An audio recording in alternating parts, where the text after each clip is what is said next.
Welcome back, friends. We have a fun new collection to play with today. This is the Bubble Cocktail collection from Eeeya, and it has the trending bubble glitters that I've been seeing everywhere.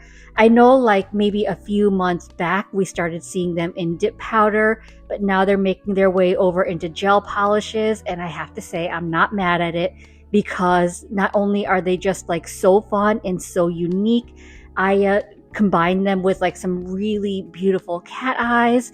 And so I could not be more obsessed with this collection. And because it's the Bubble Cocktail collection, I decided to do a cocktail themed mani. So it just only seemed appropriate. But before we get into the mani, let's swatch these colors together.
Here are all 9 colors swatched out in 2 layers, so you can see they are sheer, but that pop of the bubble glitter is so fun. It kind of reminds me of like ice cubes, so I see where they're going with like the whole bubble cocktail theme, but let me tell you, most of these have like that goldenish, light greenish type cat eye pigments, but when I got to the last 2 colors, 17 and 18, I was shook when I saw that pink magnetic particle.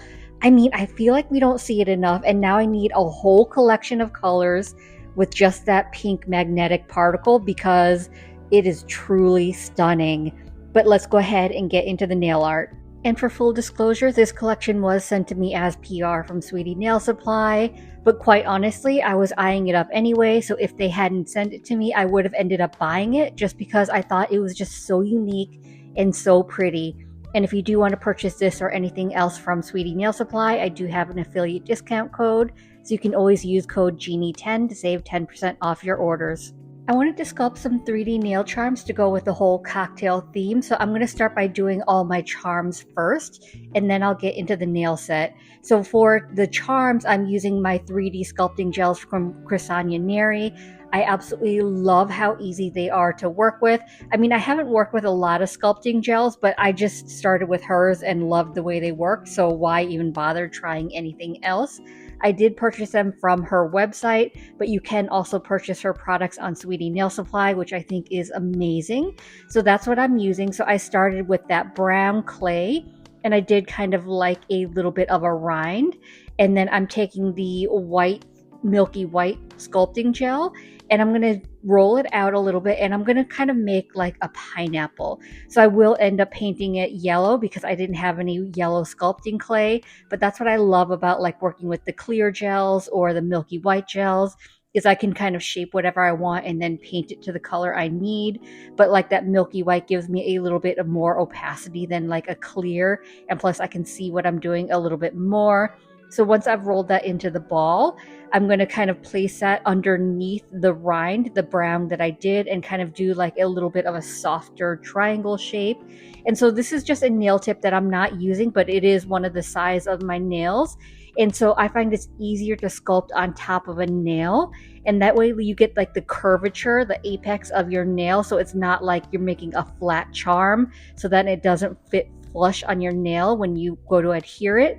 So that's why I'm kind of doing this a clear nail tip. There's nothing on it, so I'm going to sculpt on there, and then when I'm done, I can just pop it off, set it to the side, and then when I'm ready to adhere it to my actual nail or my press-ons that I'm doing today, that way it'll fit flush to the nail. I'm mixing up some colors for my Crisani Neri Pat Art Gel palette to make the perfect yellow for my pineapple slice. So I didn't want it to be too bright, so I added in both of the yellows that are in the palette, but I wanted to deepen it up a little bit, so I add just a little dollop of brown. But because these are the Pat Art Gel palette gels, so they are thicker, they're meant for like pat ombres and stamping, things like that. They're not really as easy to paint with, so I added a little dollop of base gel just to thin it out to make it easier to paint with. And this is why I really want to get her painting gel palette, because it's thinner and it's really meant to do that painting. So eventually I will get it, but for now I just added a little bit of base gel to make it easier to paint. And so for where I have that milky white slice of the pineapple, I'm just painting that with the yellow that I mixed up. As I'm filling in the pineapple slice, I'm also making sure that I'm getting the sides because it's 3D, so I want it to be yellow all around. And then once I'm done filling that in, I'm going to leave it wet. I'm not going to cure it, and I want to add a little bit of depth. So I'm taking a little bit more of that brown just to make a little bit of a deeper yellow color than I have on the base. And I'm going to kind of shade in a little bit on that slice, because you know how like pineapples have like those fibrous type things in them. I'm not sure what you call them, but I just want to add a little bit of depth to make it look a little bit more realistic. And then once I've got that done, I'm going to cure for a full 120 seconds. Once that's fully cured, I'm going to take some tweezers and just pop it off the nail tip. It should just pop off fairly easily. So I'm going to go ahead and place that off to the side in my dish, and we'll worry about adhering that once we're done with the base colors. So I'm going to go ahead and start working on my second charm. So once again, I'm taking that milky white 3D sculpting gel, and I'm just rolling that into a ball. So this one is supposed to be like a lemon twist, like taking that rind and kind of twisting it. It didn't quite turn out looking that way. So what I did is I kind of rolled it into a rope, and I wanted to flatten it a little bit because, you know, as you kind of take that rind, it's kind of like a flatter type design. I didn't want it too thick. So once I've got that kind of roundabout shape, I'm going to twist it a little bit to create that twist. And at first, I think it looks okay, but I think I went wrong when I painted it because, I mean, you'll have to see once I get to it, but I think it ends up looking like more like an inchworm rather than a lemon rind. So I don't know. You'll have to tell me what I can do differently to make a more realistic looking lemon rind.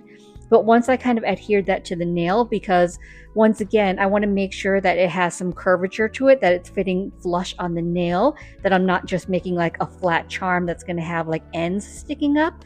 So I'm just making sure that I've still got that twist. I'm going to cure it for a full 120 seconds.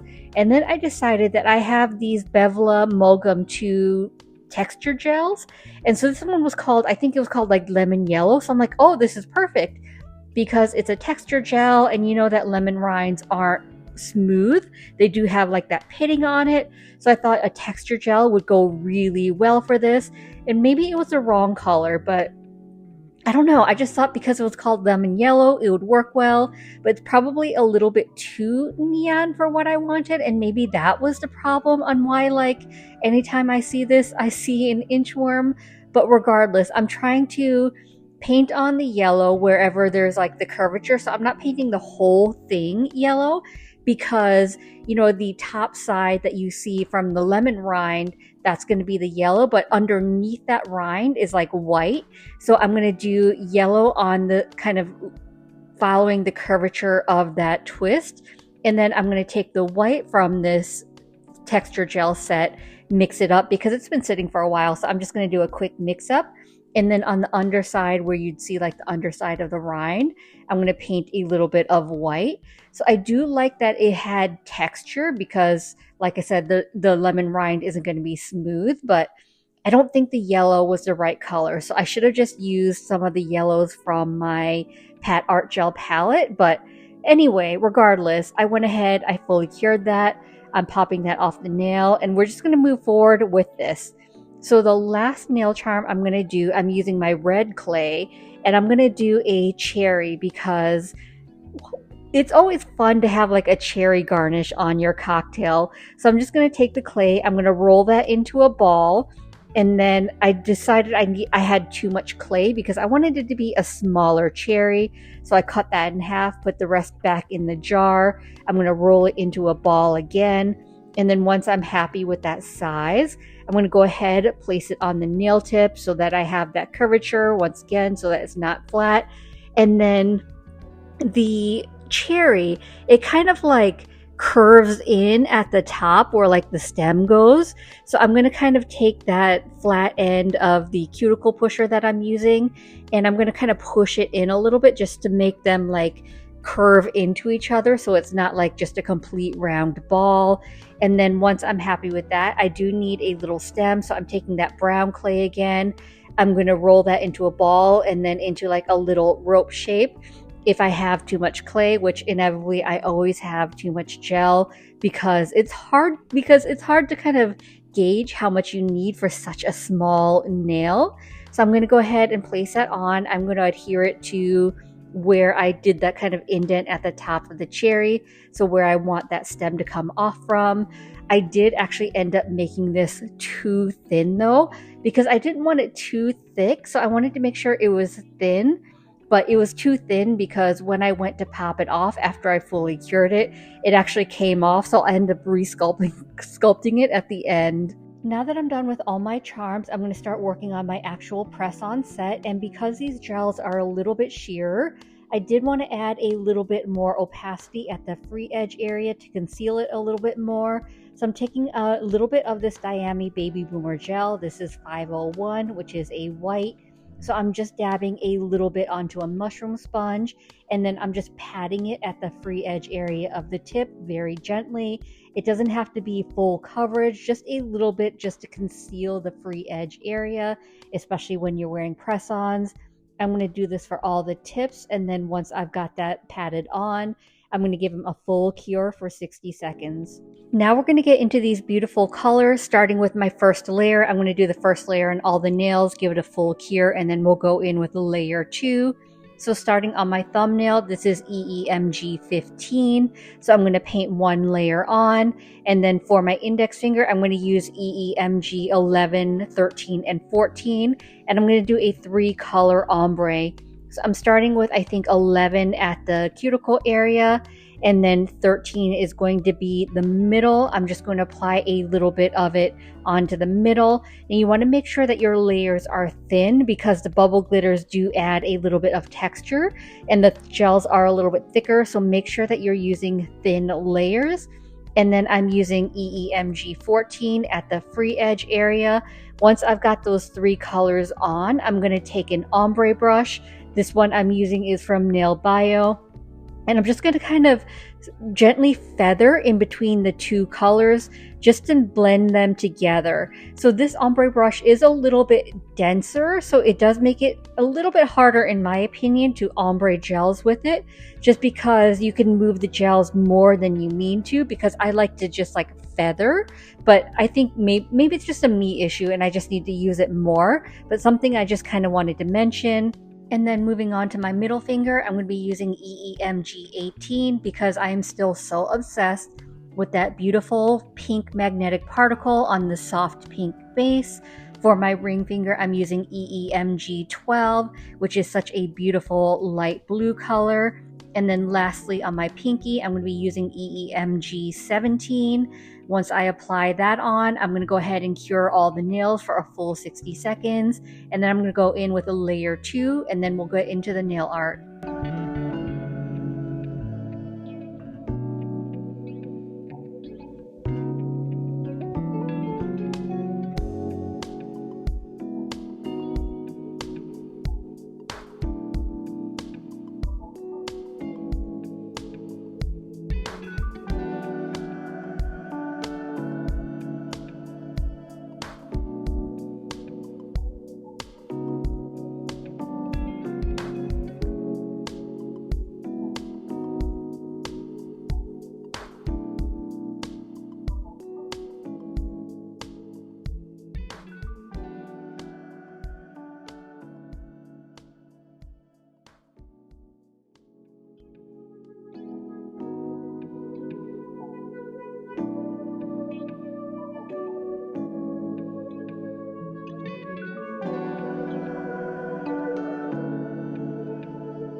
Now that all my base colors are done, we're going to finish off this set with the nail art.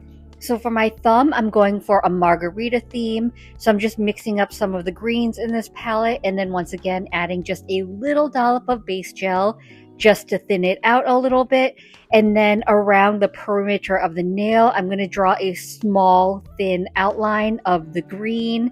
And so this is where it takes like a lot of patience and a steady hand because I want the green outline to be as even as possible. It doesn't have to be perfect, but I'm just doing it in like smaller sections, making sure that I'm covering the edge of the nail, just slowly going around, moving around the tip, just to make it easier to get around the whole perimeter of the nail. And so that's going to be like the lime rind for like my margarita themed set.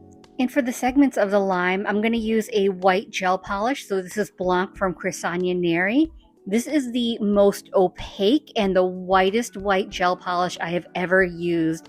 It is so impressive. This is a one coat coverage. So instead of using the Pat Art gel, because it was a little bit too thick and I have to dilute it down with a little bit of gel base, I'm using this Blac gel polish instead. And it works perfectly. So I kind of drew a dot in the center of where my lime is, and then I'm just drawing a line through it vertically and horizontally. So I'm just doing it section by section, and then in between those lines I'm drawing another diagonal line to create those segments of the lime. And so you can see here, good coverage. I won't need a second layer. And then once I have that, I'm leaving it wet. I haven't cured it yet. The lime segments, they're not just like straight lines. They kind of have like curved angles where they meet like the rind. So that's where I'm doing. So where the line is meeting the green, I'm drawing like a curved triangle type shape to kind of make it curve to where it meets, to make those like more rounded segments. And then I'm drawing a little bit as well of a white border next to the green border for a little bit of that skin, just taking it one segment at a time, just going a little bit slower. And if I mess up, that's the great thing about gel polish. As long as I haven't cured it, I can just wipe it off with some isopropyl alcohol and start over. But I'm trying to be careful so I don't have to do that. But if there's like a spot that I truly love, I don't want to mess it up, I may flash cure it and then continue on. And that way, like if I do have to wipe off what I do next, I'm not wiping off the part that I like. So just keep that in mind as you're going. You can flash cure as you go. You can just risk it and keep going and then start over if you need to start over, whatever really your personal preference is.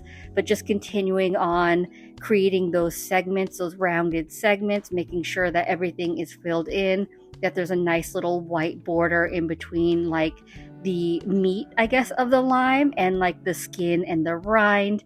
And then once I'm happy with that, I'm going to give it a full cure for 120 seconds.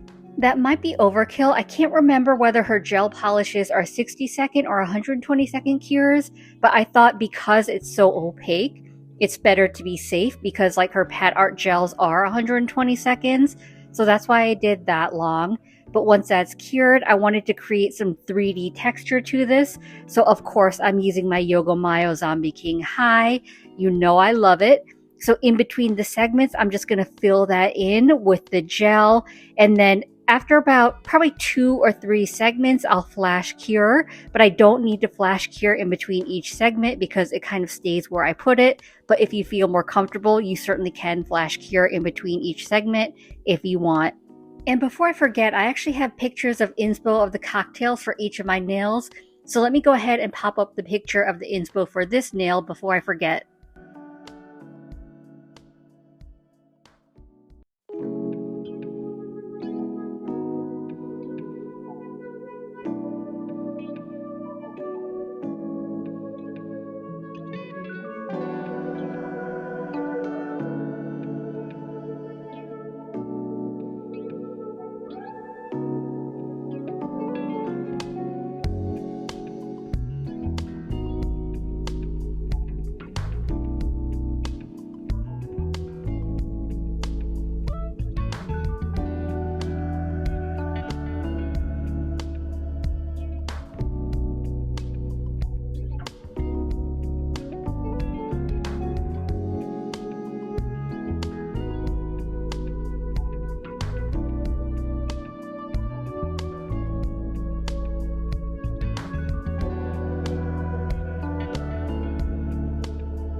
I cured everything for a full 60 seconds, and now we're going to go in with top coat.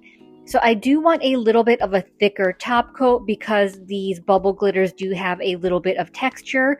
You could also encapsulate your nail before you top coat, but the top coat I'm using is the Nailbayo Doi top coat. And so this newer bottle is a little bit thicker than the previous bottles. So I thought it worked really well for removing the texture of the bubble glitters, just because it's not crazy as long as you go in with thin layers because it is a thicker gel. But once I've top coated all my nails, I'm going to give them a full cure for 60 seconds. I went ahead and applied my press-ons off camera, and as always, I'm going to finish off my mani by rehydrating my cuticles. This is my Scales of a Mermaid cuticle oil, and what better scent than Let's Get Boozy. I love this scent so much. It's like a lime margarita, just very zesty and refreshing. I think there may actually even be pear in the description, but to me, all I smell is like lime margarita. And if you do pick up anything from Scales of a Mermaid, I have an affiliate discount code with them. So you can use code Genie10 to save 10% on your orders at any time. But anyway, that pretty much wraps up today's mani. And even though I've got like an inchworm on my middle finger, I still think this set is so fun. The thumb is definitely my favorite. But these gels are absolutely beautiful. The stunning cat eyes with like the fun, whimsical like pop of the bubble glitters. It's just so fun. So I definitely do recommend this gel set if you like the more fun gels. So I hope this video is helpful and I hope you enjoyed it. And if you did, I'd appreciate if you gave this video a thumbs up. It lets me know to continue creating content like this, and it also helps YouTube recommend me to others, which helps grow my channel. And if you have any hype points available, those would be greatly appreciated as well. As always, I appreciate you being here. Thank you so much for watching, and I will see you in the next one. Bye!